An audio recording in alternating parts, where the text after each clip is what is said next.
Cerita Mission, Sabat keempat, 23 Januari 2021. Judul cerita mission kita pada hari Sabat ini adalah Bersahabat dengan Tuhan. Diceritakan oleh Masya, 17 tahun, dari Rusia. Ketika Masya berusia 5 tahun, kakak perempuannya dibaptis di kota Siberia, Novokuznetsk di Rusia. Masya memperhatikan dengan seksama ketika kakaknya turun ke dalam air di kolam baptisan. Dia mendengar pendeta dan anggota gereja lainnya memberikan selamat pada kakaknya setelah itu. Dia berpikir bahwa upacara baptisan adalah acara yang menyenangkan, dan dia memikirkan tentang hal itu selama setahun penuh. Ketika berusia 5 tahun, dia berpikir bahwa dia sudah cukup dewasa untuk dibaptis. "Aku ingin dibaptis," dia memberitahukan kepada ibunya. Tapi kemudian dia mulai berpikir, mungkin usia 6 tahun terlalu muda untuk dibaptis. 10 tahun sepertinya lebih baik. Masya memutuskan menunggu sampai dia berusia 10 tahun.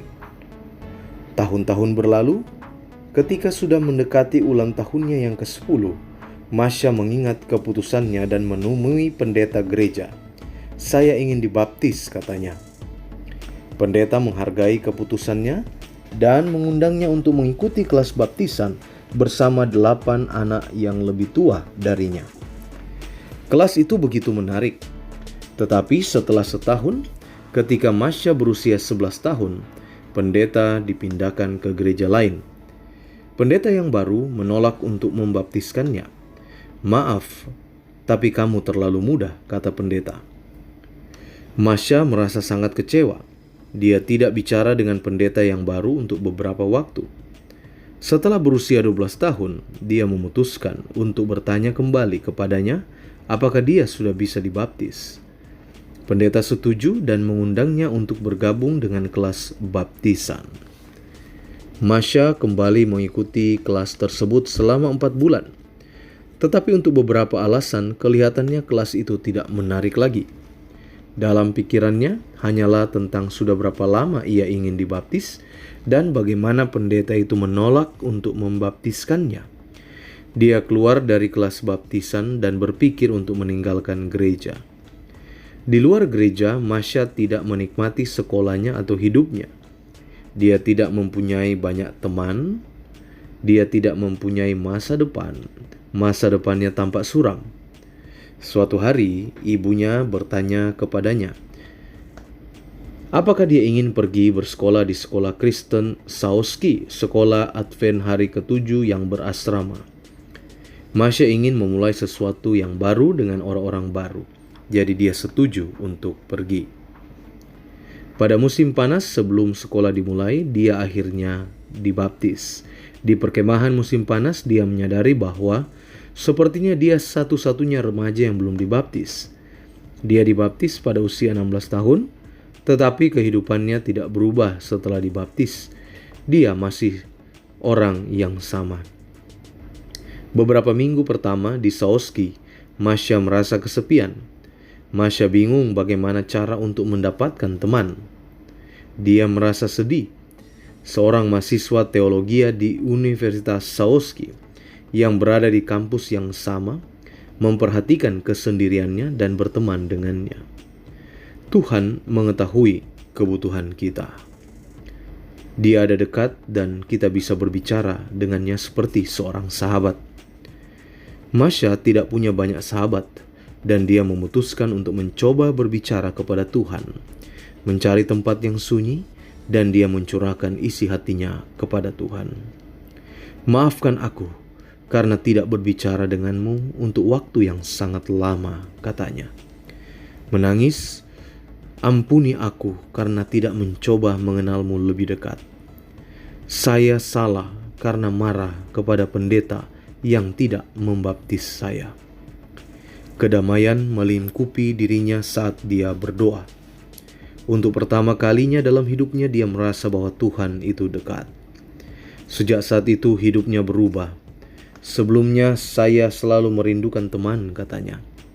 "Tetapi sekarang saya mempunyai seorang sahabat yang bisa diajak bicara kapan saja, dan saya tidak perlu mencari-cari dia untuk bercerita. Fakta singkat. Matryoshka adalah boneka bersarang khas Rusia. Satu set boneka kayu ini jika dicopot maka di dalamnya ada boneka serupa dengan ukuran yang lebih kecil lagi. Biasanya ada 6 atau lebih jumlah boneka yang tersusun di dalamnya. Boneka ini biasanya berbentuk silinder halus dengan semua hiasannya dicat. Sering sangat rumit. Motif yang paling umum adalah gadis petani dengan pakaian tradisional, tetapi bisa juga berbagai hal termasuk motif tokoh politik dan dongeng. Masakan tradisional Rusia itu beraneka ragam, mencerminkan wilayah yang sangat luas dari negara itu. Awalnya berdasarkan pola makanan sehat yang mereka lakukan, yang mereka bekerja di luar rumah dalam kondisi iklim yang ekstrim, dengan banyak protein dari daging dan karbohidrat dari berbagai biji-bijian termasuk gandum hitam, jelai, dan gandum. Sup dan semur yang terbuat dari sayuran, daging, dan ikan banyak ditemukan.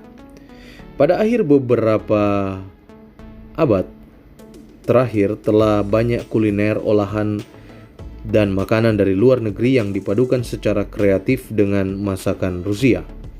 Selama abad ke-20 khususnya selama tahun-tahun kekuasaan Soviet, Rusia menghasilkan bintang-bintang balet yang terkenal secara internasional termasuk Anna Pavlova, Vaslav Nijinsky, Maya Plisetskaya, Rudolf Nureyev, dan Mikhail Baryshnikov. Danau Baikal di Siberia adalah danau terbesar di dunia berdasarkan volume. Dengan 5.670 mil kubik atau 23.615 km kubik air, hampir seperempat dari jumlah air tawar yang ada di permukaan bumi. Kedalamannya mencapai 5.387 kaki atau 1.642 meter, menjadikannya juga danau terdalam di dunia.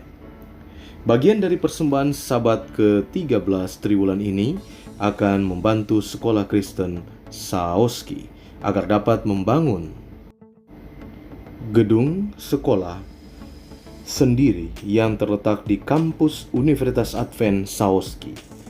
Saat ini sekolah Kristen Saoski meminjam ruang kelas dari universitas dan persembahan Anda akan membantu anak-anak sekolah belajar di ruang kelas mereka sendiri. Demikianlah cerita mission kita pada hari Sabat ini. Tuhan Yesus memberkati.